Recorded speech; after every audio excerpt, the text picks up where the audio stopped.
પીવાના પાણીની વિકટ સમસ્યા રાધનપુરના ગોપાલક નગરમાં પીવાના પાણીને લઈને મહિલાઓની રજૂઆત।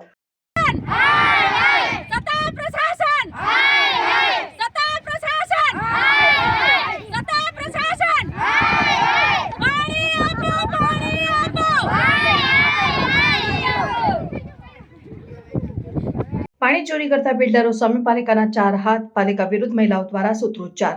રાધનપુરમાં ઉનાળાના પ્રારંભે જ પાણીની વિકટ સમસ્યા સર્જાય છે, ત્યારે નગરમાં આવેલા ગોપાલક નગરમાં છેલ્લા કેટલાક સમયથી પાણીની વિકટ પરિસ્થિતિનો સામનો કરતી મહિલાઓ દ્વારા પાલિકા વિરુદ્ધ સૂત્રોચ્ચાર કરવામાં આવ્યા હતા। પ્રજાનું પાણી ચોરી કરતા બિલ્ડરો સામે પાલિકાના સત્તાધીશો સામે મહિલાઓએ રોષ ઠાલવ્યો હતો।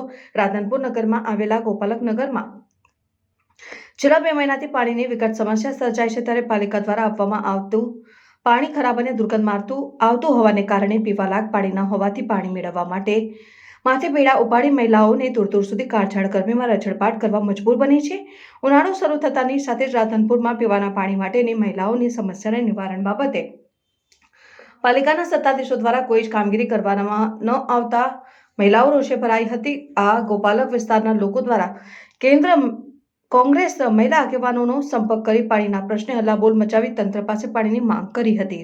ગીતાબેન મારું નામ છે રાણા અને ગોપાલનગર સોસાયટીમાં। કયા ગામમાં આવ્યું ગોપાલનગર? રાધનપુર સોસાયટી। શું સમસ્યા છે પાણીની? કેવી રીતે પાણી મળે છે? પાણી અમને મળતું જ નહીં, પૂરતું પાણી મળતું નહીં। મહિનામાં 1 કે 2 વાર પાણી આવે, પણ ગંદુ પાણી આવે છે, સંડાસ જેવું પાણી આવે છે। તો શું માગણીઓ છે તમારી? પાણીની માંગણી છે। આ તો અત્યારે પાણી હાતું તમે દેખાવો કરી રહ્યા છો, પાણી નથી આવતું? ના, પાણી આવતું જ નહીં ને। રાધાબેન મારું નામ છે, ગોપાલનગરમાં રહીએ છીએ। આ કયા શહેરમાં આવ્યું ગોપાલનગર? રાધનપુરમાં। શું તકલીફ છે? અમારે પાણીની તકલીફ છે।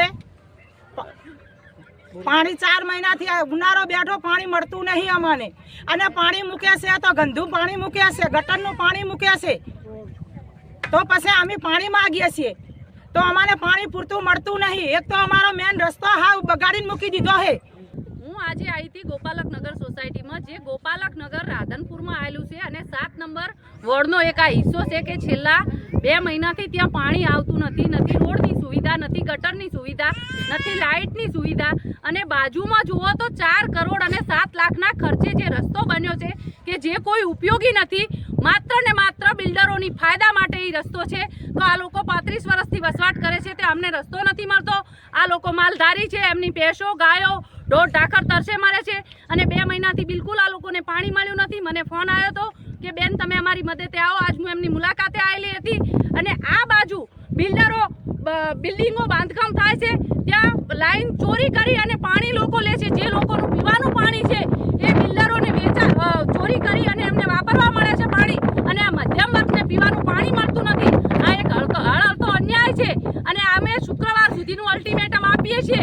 શુક્રવાર સુધીમાં જો અમને પાણીની સુવિધા પૂરી પાડવામાં ના આવી તો અમે ઉગ્ર આંદોલન કરી અને નગરપાલિકા જઈ અને માટલા ફોડનો પ્રોગ્રામ કરી લઈશું।